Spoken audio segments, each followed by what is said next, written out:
The year was about to end, and the workload was about to boom. I needed a break to recharge myself for the upcoming pressure. That's why I decided to go to White Mountain National Forest for a weekend camping trip. Camping might be a restless activity for some that boosts cortisol levels, but in my case, I'm addicted to high levels of stress hormones and adrenaline. I cannot give my best unless I feel the combo of both coursing through my spine. In fact, a peaceful body is something unknown to me. What makes me truly peaceful is hiking to the peak and sitting there to enjoy the beauty. It is truly enthralling. You won't get such a view from anywhere else. The whole world and its luxuries seem penniless then, so tiny and insignificant in appearance from there. As per the plan, I rented a small cabin deep in the woods to spend some time in nature with no distractions. In the pictures on maps, the cabin appeared cozy, with a fireplace and a small porch overlooking a tranquil stream, offering a sanctuary-like feeling. On my first day, I reached the cabin around noon, hellishly tired from driving and finding my way there. That's why I just unloaded my gear, walked inside, and collapsed onto the bed to sleep. I dozed off for hours, only waking up at 8 p.m. because of the hooting owls.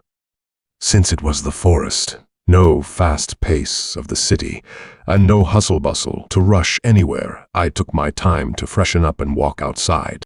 Around 9 or 10 p.m., I stepped out of the cabin to take in the view. Randomly, I walked around the nearby areas to collect wood and set up a fire. Without a campfire, a trip feels incomplete. It's a tradition. I got my hands and whole body warm by the fire. Later, I went inside and cooked a simple dinner for myself, comprising vegetable salad and juice. The dinner was followed by sitting outside on a chair near the fire with a book for a cozy reading session. I stayed awake almost the entire night, reading, playing the piano, and observing strange things such as moving humanoid-like objects and weird noises, sometimes a man or woman's painful, terrifying screams, and other times joyful sounds. Sleeping in the forest at night is almost impossible for me. Closing my eyes feels like someone is there, staring at me. The best approach is to sleep early and wake up in the middle of the night, and that's what I did that day. Thanks to the exhaustion, I managed to sleep. That night, I fell asleep after 6 a.m. when I was done with everything. I woke up at 12 p.m. and followed my typical morning routine before starting my second day activities. That day, I decided to explore a nearby hiking trail. The noon sun was blazing, bursting with light, but the same light made the woods come alive with the sound of birdsong. With a backpack on my shoulders containing water, snacks, and a map of the area, I set out with excitement. The trail was narrow but well marked, winding through tall trees that seemed to touch the sky. As I cleared the first marker, I started feeling as though someone was watching me. I tried to dismiss the thought. It's a common feeling in the forest. But then I realized it was real. I looked around and noticed a man dressed in dark clothing walking a short distance behind me. At first, I thought he was just another hiker, but his behavior suggested otherwise. He wasn't passing me or walking ahead. He deliberately matched my pace. Every time I glanced back, he would pause or pretend to be looking at something else. My unease grew when I noticed a camera in his hands. The camera in the hands of someone like him made me paranoid. I tried to calm myself, thinking he might just be photographing the scenery. To distract myself, I decided to take a detour off the main trail, hoping to lose him. Yet, as I ventured deeper into the woods, I heard footsteps crunching on the leaves behind me.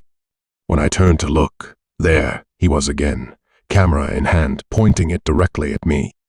"Can I help you?" I called out, my voice steadier than I felt. He didn't respond. Instead, he lowered the camera, gave me a blank stare, and then turned as if to walk away. But as soon as I resumed my hike, he was back, keeping just enough distance to remain within sight. A spike of fear and panic ran down my spine. I was certain he was a creep. I quickened my pace, hoping to lose him, but he matched my speed. My heart pounded as I tried to think of a plan.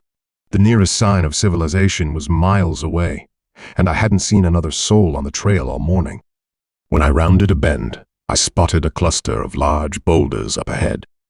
Thinking quickly, I ducked behind one and crouched low, holding my breath. Seconds later, I heard his footsteps approaching. Peeking through the gap between two rocks, I saw him scanning the area, his camera hanging around his neck. For a moment, I thought he might give up and leave. Then he did the unexpected. He picked up a rock. I watched in disbelief as he lobbed it in my direction. It landed a few feet from where I was hiding, the impact sending up a small cloud of dirt. Panic surged through me. Why was he doing this? Was he trying to scare me, or worse? I reached into my backpack and pulled out the pistol I always carried on outdoor trips. It wasn't large, but it was enough to defend myself if it came to that. Clutching it tightly, I stood up and stepped out from behind the boulder. "Stay back," I shouted, holding the pistol out in front of me. The man stood in place, his eyes widening in shock. For a moment, we stared at each other in tense silence.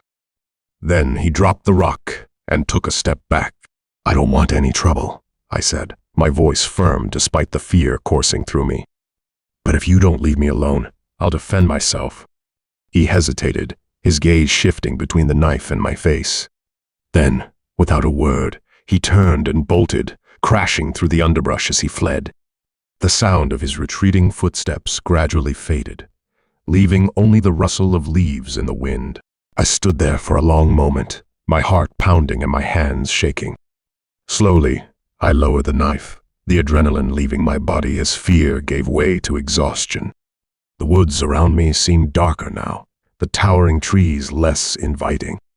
After catching my breath, I decided to cut my hike short and return to the cabin. Every snap of a twig or rustle in the bushes made me jump, but the man didn't return.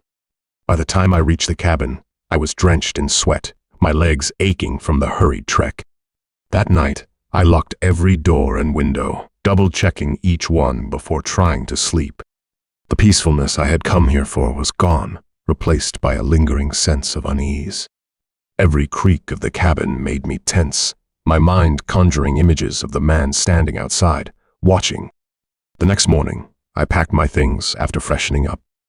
I woke up at 12 p.m. as usual. After 1:02 p.m., I packed my belongings and drove away. As the dense forest receded in my rearview mirror, I couldn't help but feel a mix of relief and regret.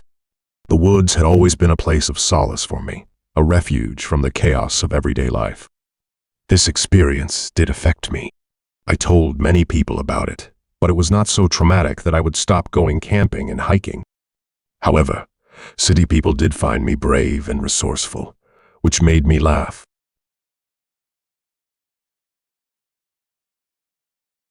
This happened to me back in 2021. I am not a city person. It's the place where I find peace and a way to connect with myself. That's why I am part of many camping and hiking groups. After finishing my exams, I joined 10 other campers for a trip to Green Mountain National Forest. Mutual trips are safer and more memorable. There are fewer chances of getting into dangerous situations with no one around. If you have others around, you don't feel as afraid of night noises because you have the support of others. And secondly, that fear is mutual, so you don't feel alone. The campers of the Green Mountain trip formed a group on WhatsApp, led by a counselor, Ken. Following his directions, we all gathered at one place to board the bus and leave on Friday night. On Thursday, I packed my gear, which consisted of all the essentials Ken had mentioned, and set off for the adventure. The whole ride was awesome. James and Natalia were amazing campers. All the way, we shared the weirdest and most terrifying camping experiences. Ken shared stories of his researchers too, those who used to live with him for a few years. At 6 a.m., we reached our secluded spot. For a while, we all sat outside, observing the beauty of the area, and then got to our tasks. I set up my tent, explored the area a bit, and gathered wood for a small fire. The solitude was both exhilarating and unnerving. I was used to the noise and chaos of camp, so the quiet felt heavy at times. As the sun gave way to the moon, I settled in with a journal, jotting down my thoughts about the day. The forest seemed alive with the sounds of owls and crickets as I sat a little away from the others near a denser area. While writing, I heard a series of sharp cracks that echoed through the trees. It took me a moment to realize what it was: gunfire. The realization shook me, diving me into a flurry of what-if scenarios. What if it was a hunter of humans? The predator's scream of pain even sounded like a human. What if someone had been attacked by a bear? Instead of sitting there longer, I decided to head back to my area, but the gunfire grew louder, accompanied by voices. The sound seemed to come from nearby, making me realize that I could be in danger. My instincts screamed at me to stay hidden. Instead of going to my tent, I ran to the left and hid in the cabin of another camper. He had been living there for a year because of his research work, though he wasn't there that day. The voices grew louder. It sounded like two men shouting at each other and clashing their pistols, acknowledging each other's existence. It wasn't a normal conversation. Their words were jumbled and aggressive, as if they were arguing or taunting each other. I heard a loud whoop, followed by more gunfire, and then laughter high-pitched and unsettling. What were they doing out there? The sounds moved closer, then farther away, as if the men were wandering aimlessly through the woods. My mind raced with possibilities. Were they drunk? High? Just reckless? Whatever the reason, their behavior made me stay in the cabin. If you encounter something weird in the forest, it's better to hide because you never know when people, spirits, or unnatural things might come to harm you. Hours passed. The men seemed to drift in and out of earshot, their bizarre antics continuing late into the night. At one point, I heard the unmistakable crunch of footsteps nearby. They didn't approach the cabin, but they were close enough that I could hear the crackle of twigs underfoot. I couldn't think about anything else except those men and their actions. I wanted to go out and join my group. They must have been worried about me by then. Later, I heard another series of pistol shots, as if they had found some deer or bears. Suddenly, the noises stopped and the footsteps receded. The voices grew faint. I stayed in the cabin for another hour. By then, it was midnight, and I didn't think of going anywhere else. I texted the researcher about my stay in his cabin and informed Ken as well. After the forest returned to its usual noises, I began reading hunting stories about the area and found some of the creepiest ones. I didn't know when I fell asleep, but it couldn't have been before 4 a.m. At 8 a.m., a pat from Ken woke me up. "Hey, wake up." His soft push and words pulled me from my slumber.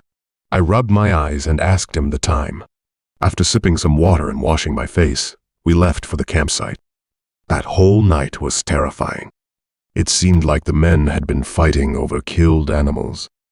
Still, I was happy to have another story to share. That night, at the campsite, I told everyone about it. But we campers were used to such things, so it wasn't a big deal. Poor me.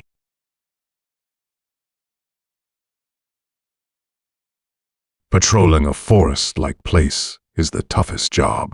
I worked as a banker in my early 20s after getting a diploma, and as a part-time writer during the same time at night.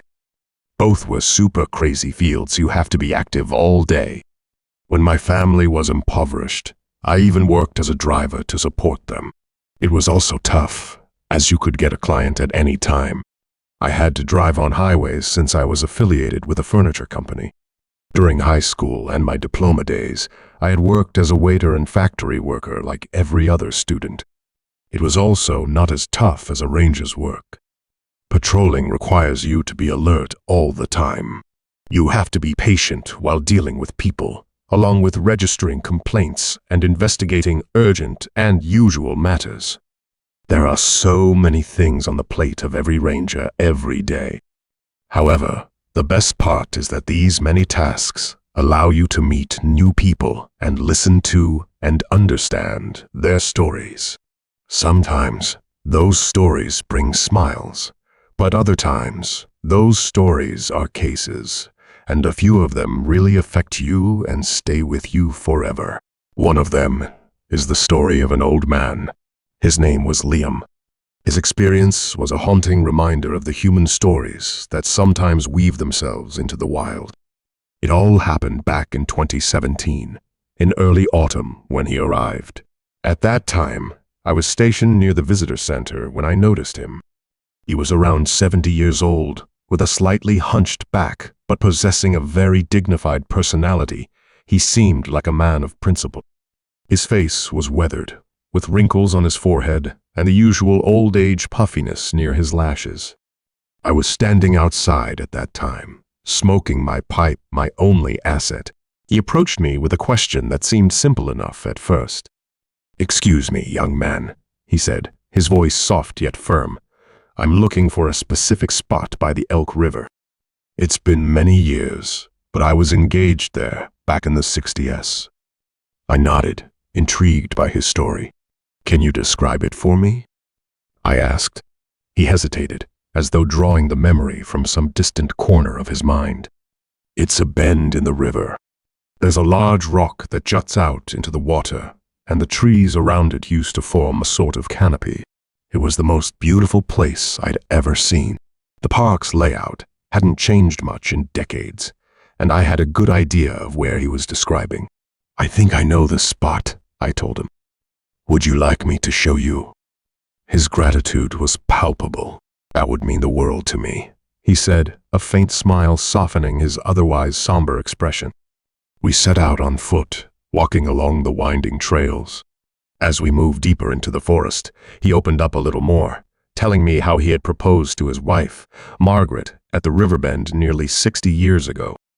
She said yes before I could even finish the question. He chuckled, though there was a sadness behind it. "We spent so many summers here, hiking, laughing, just being together." When we finally reached the spot, he stood still, his gaze fixed on the scene before him. The river glistened under the afternoon sun, its gentle current lapping against the rocks. The trees, though slightly older and taller now, still formed the canopy he had described. "It's just as I remembered," he murmured, his voice tinged with awe and sorrow. I gave him space, stepping back as he approached the edge of the river. He stood there for a long time, lost in thought, occasionally wiping his eyes. I couldn't shake the feeling that something was troubling him, but I didn't want to pry.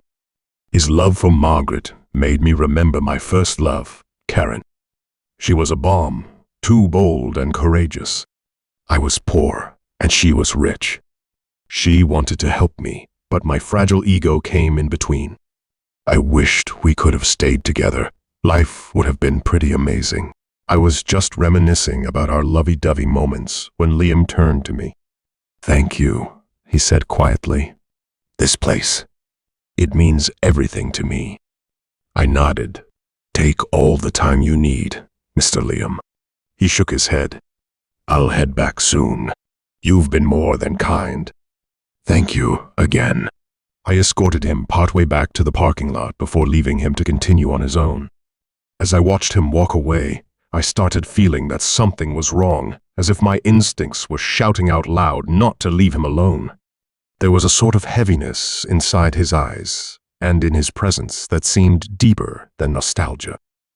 Later that evening, as I was finishing up my patrol, I couldn't stop thinking about him. Something didn't sit right. I decided to double back to the riverbend to ensure he had left safely. When I reached the parking lot, his car was still there, parked exactly as it had been earlier.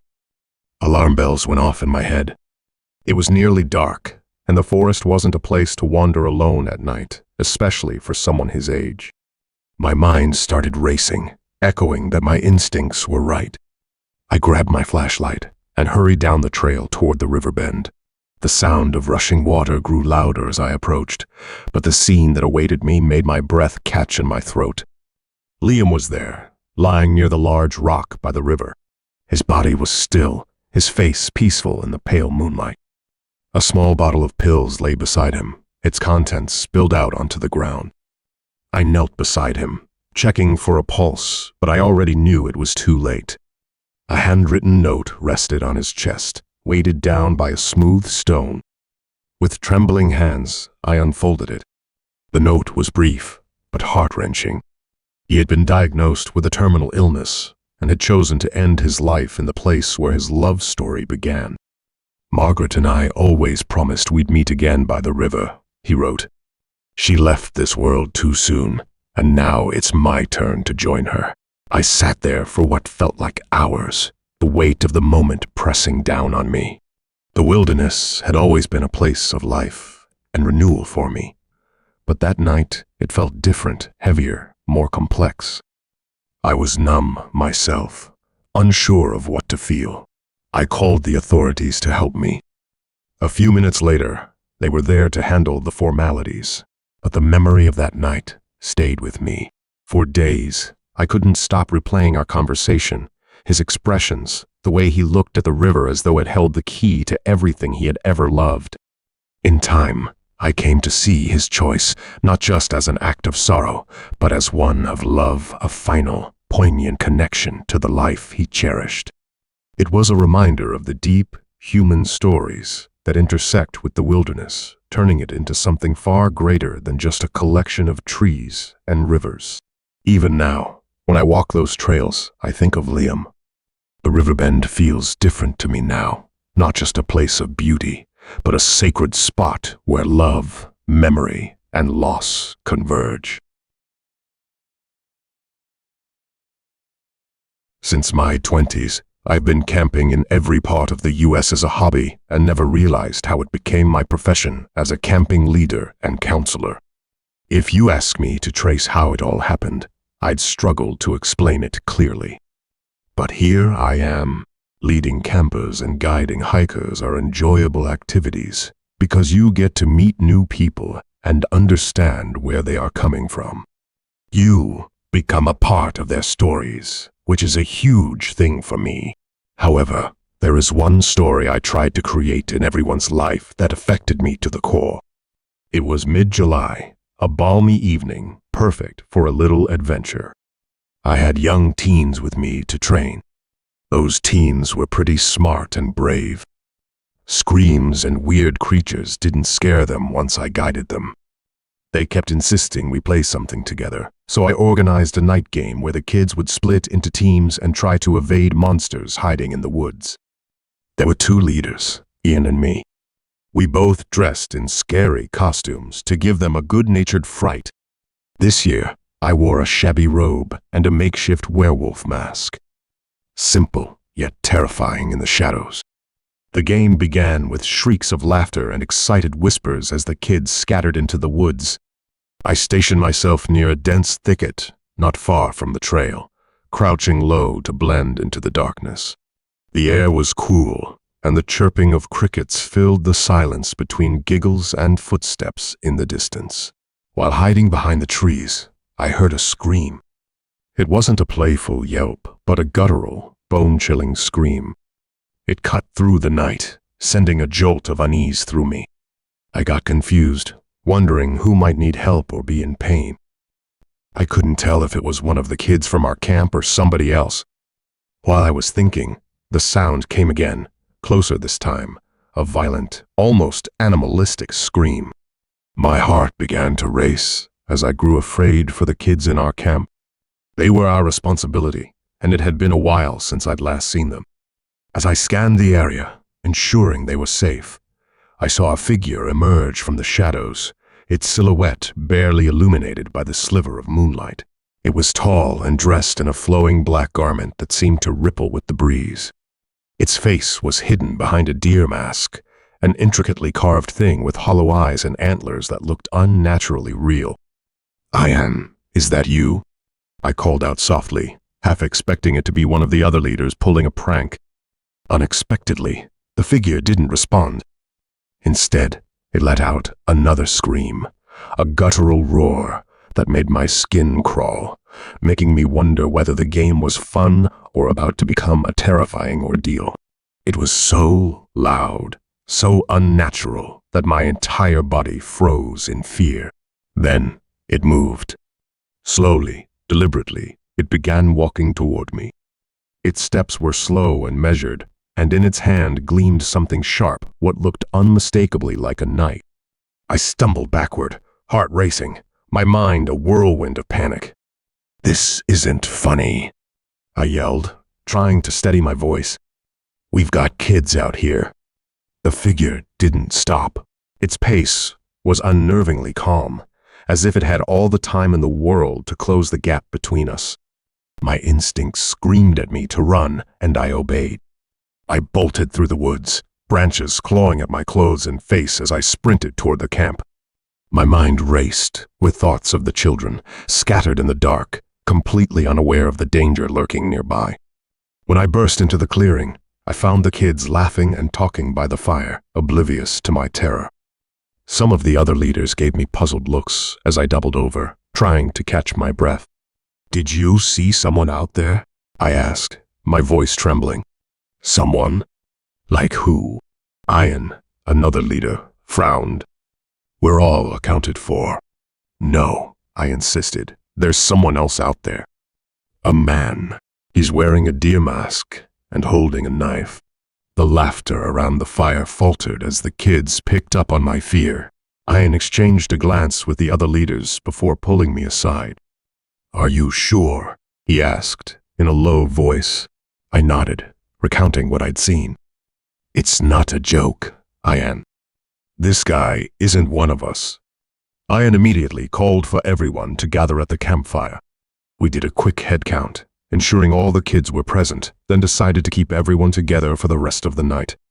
We didn't want to alarm the kids too much, so we framed it as a precautionary measure, blaming some weird local prankster to keep the mood light. I barely slept that night. Every rustle of leaves outside the tent made my heart pound. My mind replayed the moment I saw the figure, the way it had screamed, the slow, deliberate movements. The next morning, Ian and I ventured back to the spot where I had encountered the figure. At first, it seemed like nothing was out of place, just the usual underbrush and scattered leaves. But then we found it, a briefcase. It was worn and dusty, lying partially hidden near a tree. I hesitated, my stomach churning as I unlatched it. Inside were knives, scalpels, and other cutting tools, enough to make us ask questions.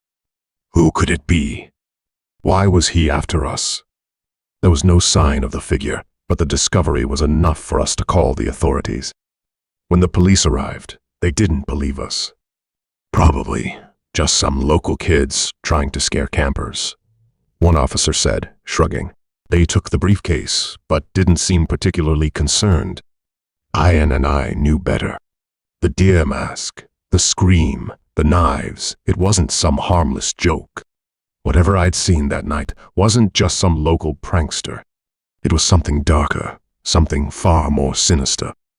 After a brief police search, we sent the kids home with goodies, ensuring their last memory of the trip was fun. Ian and I sat together in our cabin that night, thinking about who it could have been.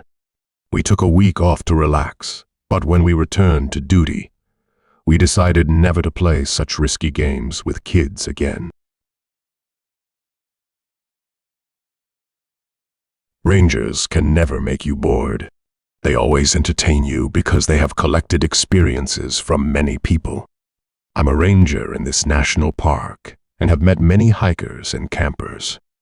I've worked at Wayne National Forest for 2 years. The place has always been very peaceful, almost a meditative experience for me.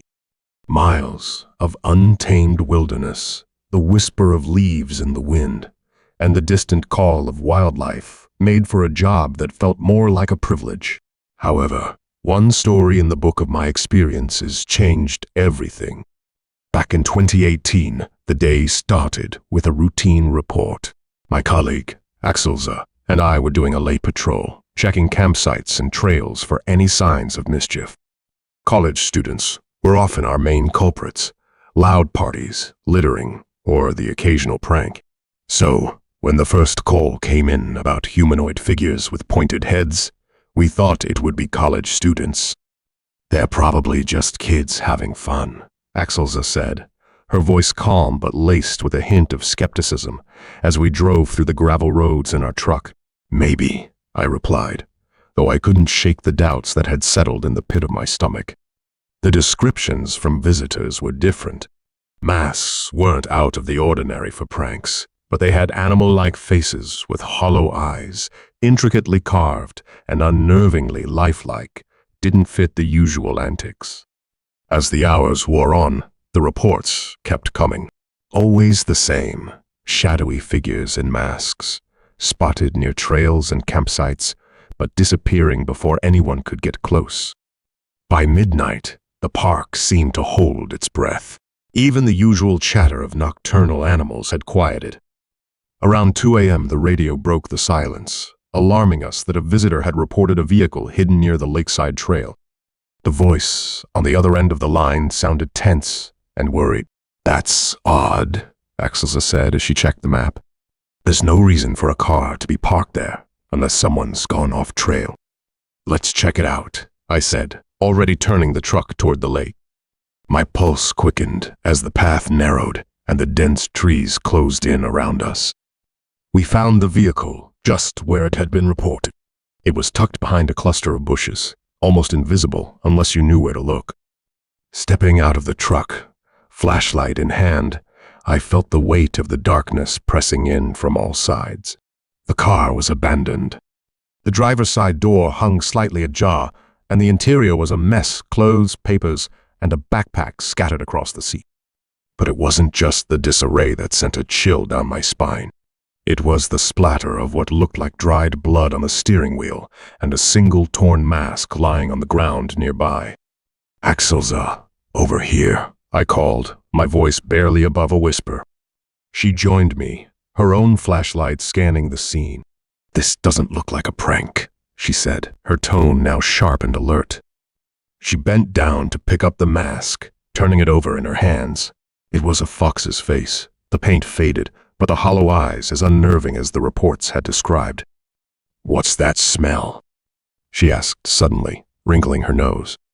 A sickly sweet odor wafted from the car. I opened the trunk cautiously, expecting to find something horrific or a dead body. Instead, it was empty, save for a rope and an old, rusted toolbox. "We need to call this in," Axelza said, stepping back toward the truck. But before she could reach the door, a sound stopped us both in our tracks. It was a disjointed melody. It was coming from the woods, just beyond the tree line. The hair on the back of my neck stood up as the sound grew closer, haunting, almost childlike tune, sung by a voice that didn't sound entirely human. "Is someone messing with us?" I asked, my voice tight. Axelza shook her head, her eyes scanning the darkness. "This isn't funny anymore." We stood frozen for a moment, the melody wrapping around us like a shroud. Then, movement. Shadows shifted between the trees, and for a brief second, I saw them 3 figures, their masks glowing faintly in the moonlight. They stood perfectly still, their heads tilted unnaturally to the side as if studying us. "Back in the truck." "Now," Axelza said, her voice firm.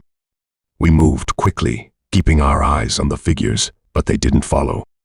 At least, not yet. Once inside the truck, we locked the doors and called for backup. The radio crackled, but there was no response. "Great," Axelza muttered, trying again. Still, nothing. I started the engine, but the truck wouldn't budge. The tires spun uselessly, stuck in the mud. Panic and fear spiked through me as the figures began to move, stepping closer, their movements slow and deliberate. "Get the flashlight," I said, grabbing mine. We stepped out again, scanning the area. The figures were gone, vanished, as if they'd never been there. But the unease lingered, heavy in the air. "Let's hoof it back to the station," Axelza suggested. "It's a couple of miles, but I'd rather take my chances on foot than stay here." We grabbed what we could and started down the trail, sticking close together. The forest seemed to close in around us, every rustle of leaves and snap of a twig making my heart pound. Halfway back, we stumbled onto something we hadn't seen before, a makeshift campsite. It was a circle of rocks for a fire pit, a tattered tent, and more masks hanging from the trees like some twisted art installation. Inside the tent, we found more bloodstains and a collection of items that looked like they'd been taken from hikers, water bottles, maps, even a pair of boots. "This isn't just some prank," Axelza said, her voice barely audible. "Whoever this is, they've been here a while." We didn't linger. The rest of the hike back to the station was a blur. It felt like those creatures were behind us, but we did not see them and continued to walk to the station. By morning, around 9 a.m., the authorities arrived to investigate, but their expressions said it all. They did not take it seriously. Just weird, local stuff, they called it. But Axelza and I knew better. We'd seen the masks, the blood, and the figures in the dark. And even as the sun rose, bathing the forest in warm light, the place still seemed strange. Something was out there, and it wasn't done watching us.